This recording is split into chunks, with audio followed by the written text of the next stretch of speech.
Hey guys, it's me. I've been absent again. I'm really bad at making these follow-up videos and I apologize.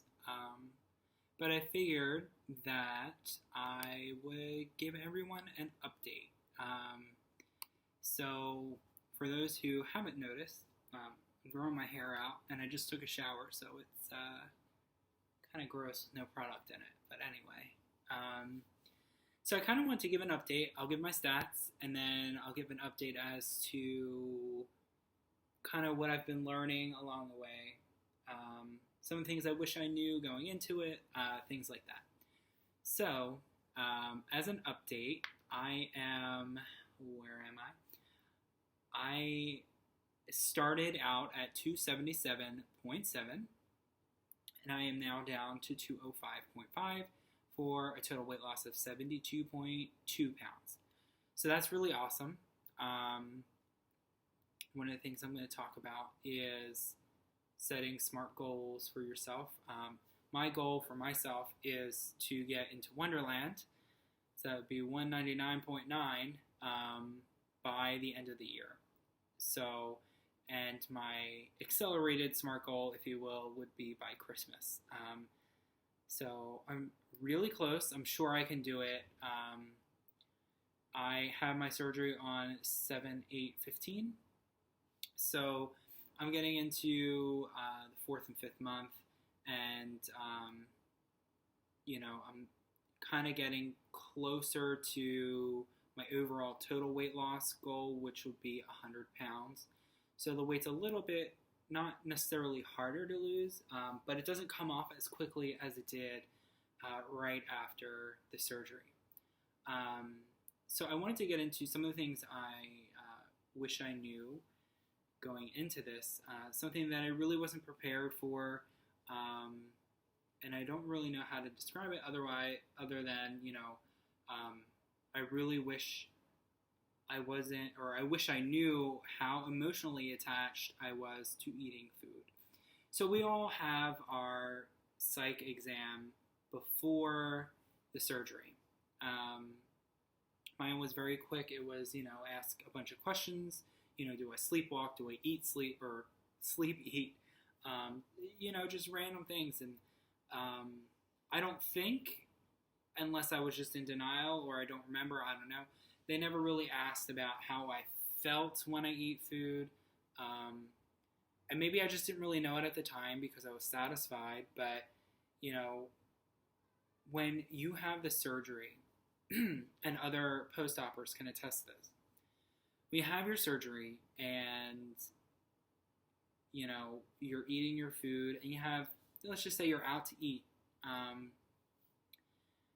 and you get your plate of food and, it's either not a kid size or it's not an appetizer or it is either one of those and it's still too much food for you to eat. In the beginning, that's really tough. It was for me, at least, to wrap my head around and understand that I can't eat all the food on my plate, and it wasn't enjoyable going out to eat anymore, and it wasn't enjoyable, just having that experience. And it's something that I had to work through and get over, and, it's still, something that I'm dealing with every day. I'm still learning how much I can tolerate certain foods, how much I can't. What is a good portion size for this? What's a good portion size for that? We've all been to the nutritionist. We know how much chicken we should have, how much protein, yada, yada, yada, yada. In real life situations, I'm not carrying around measuring cups. I'm not, measuring, chicken in the palm of my hand. I'm just going to cut into a piece of chicken and eat until I feel full. And that's the next thing. Learning the new full feeling. It's not very different from the full feeling you had before. But in the beginning, if you don't know how much is too much, you'll learn real quick. one of my pitfalls or downfalls, I should say, is that I eat too quickly, and it's something I'm still working on. So I'll eat something really quickly, and albeit it's not a giant amount of food that I'm eating real quick because I just physically can't.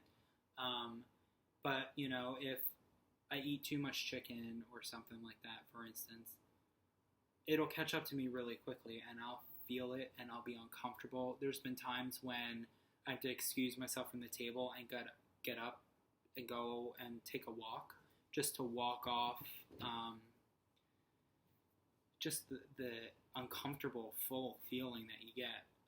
So it's something that you really definitely want to expect, especially starting out, because you're not going to know. You're going to have to, I don't want to say this, but test the limits and see exactly how much you can tolerate.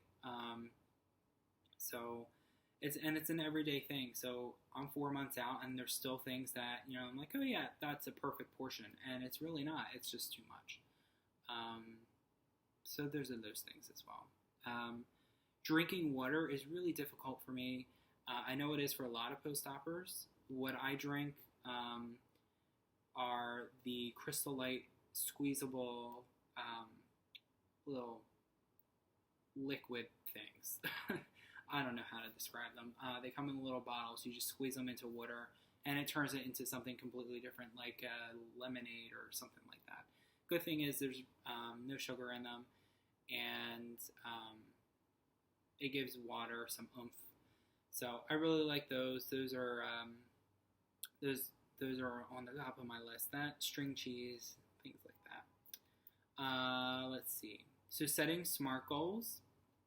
Like I mentioned earlier, my goal for December, or for the end of the year, I should say, is to be in Wonderland. I am 5.5 pounds away from that, and I think that is an achievable goal. I'm not pushing myself too hard, and realistically, I should be able to attain that goal.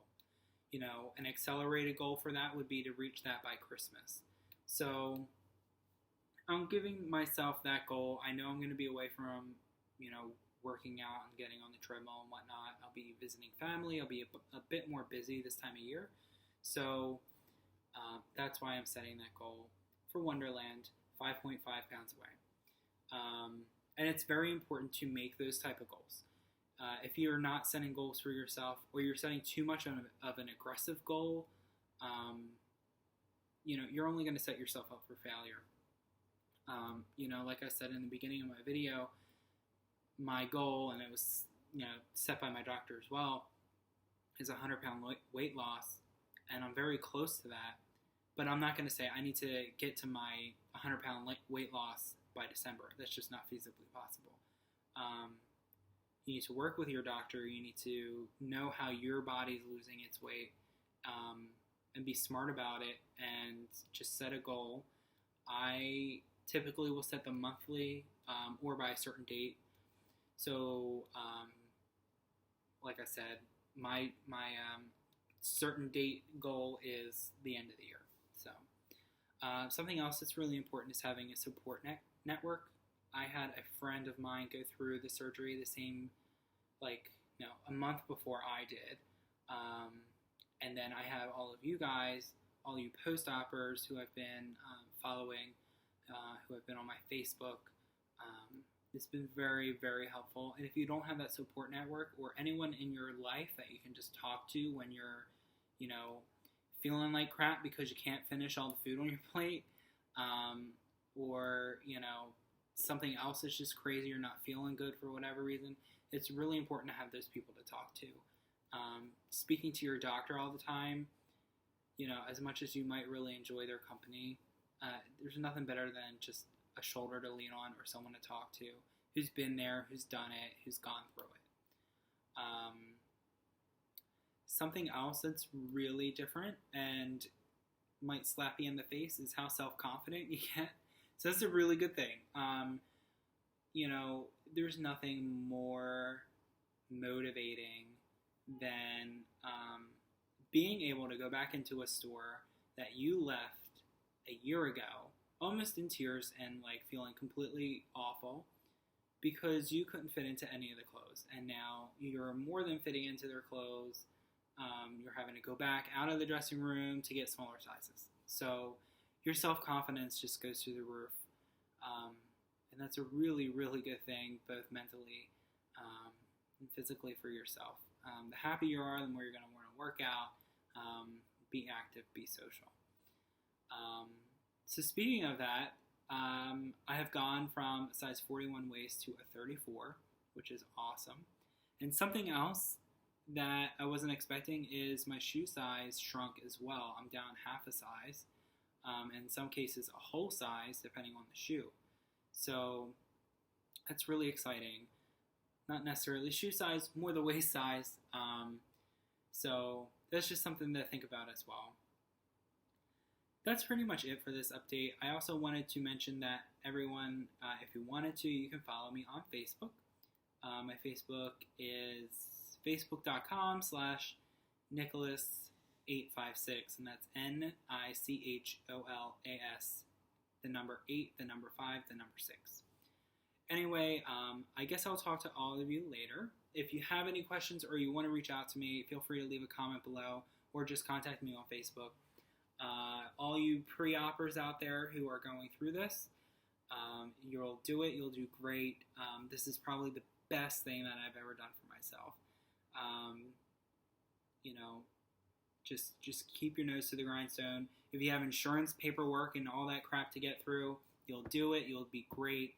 And this is going to be the best decision you make. So I guess I'll talk to all of you later. Have a good night. Bye.